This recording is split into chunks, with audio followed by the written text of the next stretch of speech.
Bom dia, boa tarde, boa noite, seres humanos e seres biônicos desse mundão sem fronteiras. Aqui quem vos fala, Cláudia Medeiros, também conhecida como Cláudia Raios, mais que Raios, no Instagram e no YouTube, aqui hoje com você para falar sobre uma série que eu amo, que eu já estou amando também e que faz parte de um outro conjunto de séries que eu já trouxe aqui no canal para vocês, que é a série For All Mankind. Mas hoje não é For All Mankind que nós vamos falar, é sobre a série Cidade das Estrelas ou Star City. E se tudo que você sabe sobre a corrida espacial fosse apenas metade da história e se por trás das manchetes brilhantes da NASA houvesse um mundo de intrigas, paranoia e sacrifícios impensáveis que mudou o destino da humanidade? Então, bem-vindos de volta ao universo de For All Mankind, mas dessa vez nós estamos trocando o azul, vermelho e branco pelo vermelho intenso da foice e do martelo. E hoje nós vamos mergulhar fundo nos 6 primeiros episódios de Star City, o novo espetacular spin-off da Apple TV Plus que nos leva direto para o coração do programa espacial soviético da década de 1970. E se você já é fã da série original, se prepara para ver peças do quebra-cabeça se encaixando. E se você está chegando agora, aperte os cintos porque a viagem ela é bem turbulenta. Bom, nesse vídeo nós vamos fazer um resumão comentando os 6 primeiros episódios, analisar o tom sombrio e opressivo dessa nova perspectiva, explorar como a série aborda a incrível e muito real missão Venera em Vênus. E, claro, vamos falar sobre os rostos familiares que acabam conectando essa história com a série For All Mankind. Mas antes de decolarmos, se você curte ficção científica, inteligente, análises profundas, já deixa aquele like, se inscreve no canal e comenta aqui embaixo. Qual lado da corrida espacial alternativa você acha mais fascinante? A dos Estados Unidos ou da União Soviética? Bom, agora sim, ignição autorizada, com spoilers por sua conta e risco. Logo de cara, Star City nos joga em junho de 1969. Enquanto os americanos ainda estão tentando entender o que aconteceu, a União Soviética já comemora ter colocado o primeiro homem na Lua. Mas celebração é cortada rapidamente por um problema colossal. A KGB descobre os planos da base lunar soviética, eles vazaram para os americanos. E é aqui que a série estabelece seu tom. Não estamos em um ambiente de heroísmo puro e idealizado. Estamos em um ninho de cobras, literalmente. Gente, é bem assustador. A série faz um contraste brilhante com For All Mankind. Enquanto a NASA lidava com a pressão da mídia, né, e do Congresso, em Star City o preço do fracasso é a vida. Então nós vemos isso logo no primeiro episódio, quando a Yana Akhmatova, que seria a primeira mulher na Lua, ela é sumariamente executada pela KGB sob suspeita de traição, apenas para a agência encobrir seu próprio erro. Aí então aparece uma nova personagem que é Anastasia Belikova, que é jogada na missão com apenas 3 dias de preparação. E é super tenso, é brutal e dita as regras do jogo. O Estado vem antes do indivíduo. E é até assustador, porque depois que ela chega lá na Lua, né, ela tem que fazer um pronunciamento que é baseado num texto que foi redigido pelo governo, né, pelos militares lá da agência. Só que ela teve só 3 dias para decorar esse texto e ela não consegue, então ela começa a proferir algumas palavras que são, né, de empoderamento feminino e tal. E ela é cortada na transmissão ao vivo e depois ela é bem reprimida por conta disso, quando ela volta aqui para a Terra, a ponto de ser ameaçada até de perder a vida e ser substituída por uma outra pessoa que parece com ela. Olha isso, que absurdo. E nos episódios seguintes, a gente vai acompanhando como é que a Anastasia vai lidando com o peso de ser um ícone de propaganda, forçada a seguir roteiros e até mesmo a se relacionar com um outro astronauta, o impulsivo cosmonauta Sasha Polivanov, né? A série ela vai construindo uma teia de espionagem muito complexa. E a gente tem a nossa Irina Morozova, que é uma jovem brilhante operativa da KGB que rapidamente se mostra capaz de atos extremos, como a tortura de um suspeito em Berlim, na Berlim Oriental, sob a tutela da implacável Ludmila Raskova. Gente, anota esse nome, porque essa mulher é o pior ser das séries até agora que eu já vi. A tensão ela atinge o ápice quando a gente descobre que o cosmonauta Valia Mironov foi coagido pela inteligência ocidental alguns anos antes para defender a sua esposa. A corrida para a Lua dá lugar a uma corrida desesperada para Vênus, culminando no roubo literal de uma espaçonave, né? O Vale, para fugir da prisão iminente, ele toma o lugar de um outro cosmonauta na missão Venera 7. E o episódio 6, ele é de tirar o fôlego, impasse no espaço, com a KGB disposta a sacrificar toda a tripulação, aquela personagem lá em cima. Ela despressuriza a nave apenas para punir um traidor. O desfecho trágico assim dessa tentativa de retomada do controle mostra o quão longe o sistema está disposto a ir. Inclusive, é terrível para a gente que está assistindo. Ela começa a colocar os próprios astronautas, ela usa o fato de uma das personagens ser indiana, então ter uma outra língua, para poder fazer uma comunicação e usar essa personagem para poder mudar o sistema da nave, para poder fazer essa prisão do Vale lá no espaço, né? Enquanto isso, a esposa dele está aqui na Terra também tentando ele escapar. E a Irina, por incrível que pareça, está tentando ajudar, ou pelo menos é o que parece. Mas aos poucos, ela vai mostrando como ela é habilidosa nessa arte de se infiltrar e de buscar informações.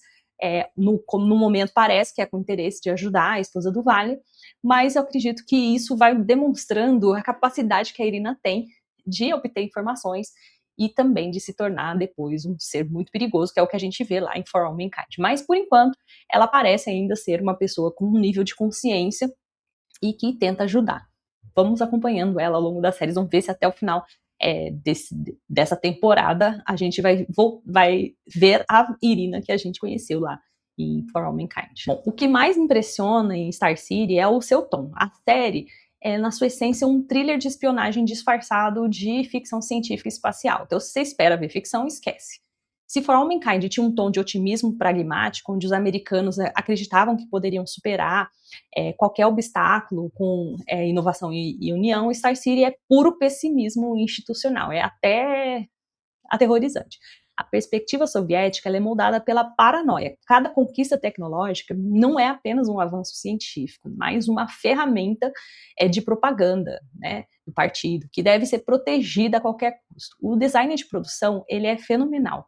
A gente vê assim, tudo é corredores mal iluminados, os apartamentos repletos de escuta, escondidas, é uma sensação constante de claustrofobia, as pessoas andam como se fossem perseguidas o tempo inteiro. Mesmo quando os personagens estão olhando para a vastidão do espaço, parece que você está sendo observado. A série faz um trabalho incrível ao mostrar como o avanço científico na União Soviética estava intrinsecamente ligado à vigilância do Estado. O chief designer, né, que é a mente brilhante por trás dos foguetes, ele é tratado como um prisioneiro de luxo, né, cujo nome não pode nem sequer ser mencionado para não virar alvo. A ciência ela avança como uma arma apontada para a cabeça dos engenheiros. Eu não queria ser engenheiro lá, não, né? Você não pode errar. Aliás, você não pode nem pensar. Isso nos leva à crítica principal. A série humaniza o inimigo de For All Mankind, mas não romantiza o sistema. Nós vemos personagens genuinamente brilhantes, como é o caso do engenheiro Sergei Nikolov, o nosso engenheiro Sergei, sendo esmagado pela burocracia e pelo medo. A espionagem não é glamurosa, assim como o James Bond, né? Ela é suja, destrói as famílias e corrompe a alma. O contraste entre a liberdade caótica que a gente vê, né, nos Estados Unidos e a ordem sufocante da União Soviética é o motor narrativo e mais poderoso dessa série. E agora nós chegamos a um dos pontos mais fascinantes da série, né, que é a mudança de foco da Lua para Vênus. Em Star City, a missão Venera 7 se torna o palco central de um drama de vida ou morte. Mas muitos espectadores podem não saber que a exploração soviética de Vênus ela foi muito real e ela é um dos maiores e mais esquecidos feitos na história espacial. Enquanto os americanos olhavam para Marte e para a Lua, os soviéticos travaram uma batalha titânica contra o planeta mais infernal do nosso sistema solar. O programa Venera, que operou de 1961 a 1984, foi uma demonstração de engenharia extrema. Para vocês terem uma ideia, a atmosfera de Vênus ela é composta quase que inteiramente de dióxido de carbono, com nuvens de ácido sulfúrico. A pressão na superfície é cerca de 90 vezes maior que a da Terra. É como você estar a 1 quilômetro de profundidade no oceano. E a temperatura, assustadores 465 graus Celsius. O suficiente para derreter até chumbo. A série retrata a missão Venera 7 e, na vida real, a Venera 7, lançada em 1970, foi o primeiro objeto feito pelo homem a fazer um pouso suave em outro planeta e transmitir dados de volta. Ela sobreviveu por apenas 23 minutos antes de ser frita e esmagada. Mas foi um triunfo absoluto. Mais tarde, as sondas Venera 9 e 13 nos dariam as primeiras fotos e até mesmo a primeira gravação de som de outro planeta. A genialidade de Star City é pegar esse triunfo histórico e usá-lo como pano de fundo para o clímax emocional da primeira metade da temporada. O ambiente hostil de Vênus, ele se torna uma metáfora perfeita para o ambiente político de Star City. Uma pressão esmagadora, um calor infernal e a certeza de que a sobrevivência ela é apenas temporária. E para os veteranos de For All Mankind, Star City é um prato cheio de easter eggs e contexto. A série nos apresenta as versões jovens dos personagens que nós aprendemos a amar ou odiar na série principal. Um maior destaque é, sem dúvida, o Sergei Nikolov, interpretado por Joseph Davis em For All Mankind. Conhecemos o Sergei como um homem maduro, calejado pelo sistema, que desenvolve uma relação complexa com a Margot Madison. Aqui nós vemos um Sergei jovem, idealista e brilhante que ainda acredita que a ciência ela pode transcender a política. Então vê-lo sendo preso por possuir livros proibidos no episódio 4 parte o coração, porque sabemos que o sistema o transformará. E depois nós temos a Irina Morozova, interpretada pela Agnes O'Casey. Em For All Mankind, ela aparece como Svetlana Efremova, uma figura imponente. Em Star City, acompanhamos a origem da sua frieza. Acompanhar a transição da Irina, de uma jovem operativa a alguém que faria documentos e manipula vidas sem piscar, é aterrorizante. Ela é a personificação do sistema soviético. Ela é eficiente, implacável e completamente desprovida de sentimentalismo quando o dever a chama. Até esse momento na série, ela ainda parece ser uma boa pessoa, mas em algum momento a gente sabe que ela vai se transformar naquela outra Irina da série For All Mankind. Essas conexões, elas enriquecem ambas as séries. Star City não precisa de For All Mankind para funcionar, mas para quem assistiu a original, a experiência ela é elevada à 10ª potência. Algumas pessoas podem não se sentir muito confortável, porque ela realmente não trata de ficção científica, ela fala bastante sobre espionagem e sobre política. Ela se entrega a isso, uma coisa que For All Mankind ainda tentou disfarçar um pouquinho. Os 6 primeiros episódios de Star City, eles provam que a Apple TV Plus tem ouro nas mãos com esse universo expandido. A série não é apenas um complemento, ela é uma obra-prima de tensão e drama por mérito próprio. Ela nos lembra que na corrida para as estrelas, a bagagem mais pesada que carregamos é a nossa própria humanidade. Mas eu fico triste de ver que nem todo mundo acompanha essa série, aliás, nem todo mundo acompanha a Apple TV Plus e muito menos as séries For All Mankind e Star City, apesar de eu acreditar e eu achar que essas séries são extremamente interessantes do ponto de vista, inclusive, de narrativa. A forma como eles mesclaram a história real do incrível programa Venera, exploração lunar, né, com uma narrativa de espionagem, de tirar o fôlego, televisão de altíssima qualidade. E se você ainda não começou a assistir, vá agora. E aí, o que você achou dessa análise? Acha que a KGB foi longe demais ou era o único jeito de vencer a corrida espacial? Deixa a sua opinião nos comentários, eu quero muito ler o que vocês acham.